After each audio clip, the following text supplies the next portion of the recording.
என்ன கவுண்டன்னு நினைச்சியா அப்படின்னு சொல்லி ஒரு ஐயங்கார் கேட்ட ஒரு கதையை இப்ப நான் சொல்றேங்க. 110 வருஷத்துக்கு முன்னாடி ஈரோட்ல விஜயராகவாச்சாரியார்னு சொல்லி ஒரு ஐயங்கார் வக்கீலா இருந்திருக்கார். அந்த வக்கீல பாக்குறதுக்காக அன்றைக்கு ஈரோட்டினுடைய நம்பர் 1 பணக்காரராக, மிகப்பெரிய செல்வந்தராக, பெரிய பெரிய வணிக நிறுவனங்களை வைத்து நடத்தி கொண்டிருந்த ஒருத்தர் பாக்குறதுக்கு போறார். ஒரு கேஸ் விஷயமா போறாரு. அப்படி போகும் பொழுது தன்னுடைய 10 வயசு பையனையும் கூட கூட்டிட்டு போறார்.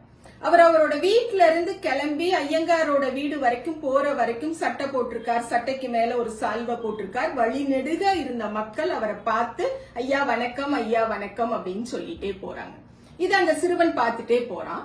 ஆனா அந்த ஐயங்கார் வீட்டுக்குள்ள, அந்த ஐயங்கார் வீட்டு வாசல தொட்ட உடனே அவர் என்ன பண்றாருன்னா, அவருடைய துண்டை எடுத்து கிச்சத்துல வச்சுக்கிறார், சட்டைய கழட்டி இந்த பக்கம் வச்சுக்கிறார். அவருடைய உடல் மொழி, பாடி லாங்குவேஜே மாறுது. தன்னையே அறியாம இப்படி கும்பிடக்கூடிய ஒரு நிலைக்குள்ள போய் அந்த வீட்டுல ஒரு தரையில உட்கார்ந்து இருக்கார். ஐயங்கார் சாப்பிட்டுட்டு இருக்கார், வந்துருவாருன்னு சொல்றாங்க.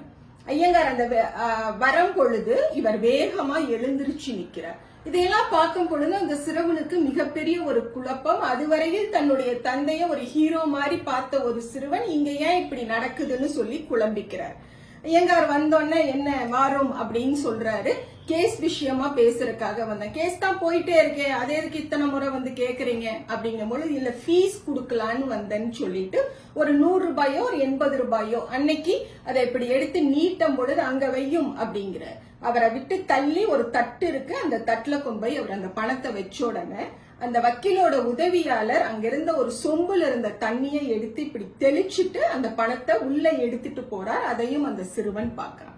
இது ஏன் இப்படி இருக்கு அப்படின்னு சொல்லி அவர் அந்த சிறுவன் திரும்ப வீட்டுக்கு வரும் வரைக்கும் அதை யோசிச்சுட்டே இருக்கார். அந்த பெரியவர் யாருன்னு பாத்தீங்கன்னா வெங்கடப்ப நாயக்கர் அப்படின்னு சொல்லக்கூடிய தந்தை பெரியார் அவர்களினுடைய தந்தை.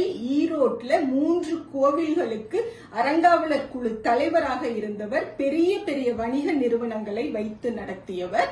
அந்த 10 வயது சிறுவன் தந்தை பெரியார்.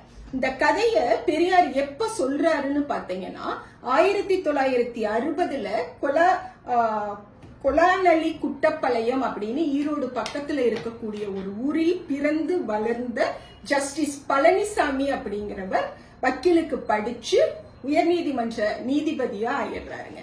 அவருக்கு ஒரு பாராட்டு விழா நடக்குது. அந்த பாராட்டு விழால தலைமை விருந்தினராக தந்தை பெரியார் அவர்கள் கலந்து கொண்டு இப்படி ஒரு வரலாறு நான் பார்த்துட்டு வந்தேன். அப்போ எங்க அப்பா ஒரு வார்த்தை அந்த நீதிபதியை பார்த்து கேட்பாரு, ஐயா இந்த கேஸ்ல நம்ம ஜெயிச்சிருவோமா அப்படின்னு கேக்குறப்போ அந்த வக்கீல் ஒரு வார்த்தையை சொன்னாரு, என்ன கவுண்டன்னு நினைச்சியா அப்படின்னு கேட்டார். அப்படின்னா கவுண்ட மாதிரி நான் புத்தி இல்லாதவனா, கவுண்ட மாதிரி நான் முட்டாளா, நான் அந்த கேஸ விடுறதுக்குங்கிற அந்த துணி அதுல இருந்தது.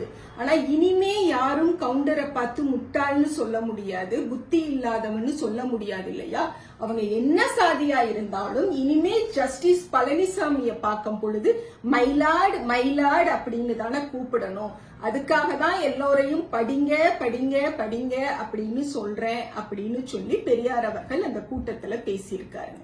சோ நாங்க ஆண்ட பரம்பரை, நாங்கெல்லாம் இப்படிதான் இருந்தோம், 200 வருஷமா இப்படிதான் இருந்தோம், 300 வருஷமா இப்படிதான் இருந்தோம், இங்க திராவிட இயக்கம் வந்து எண்ணத்தை மாத்திருச்சு, பெரியார் இங்க எண்ணத்தை செஞ்சு கிழிச்சிட்டாருன்னு சொல்லி வரலாறு அறியாத பதறுகளுக்காக இந்த தகவலை அவருடைய நினைவு நாள்ல மீண்டும் ஒரு முறை நான் ஞாபகப்படுத்துறேன்.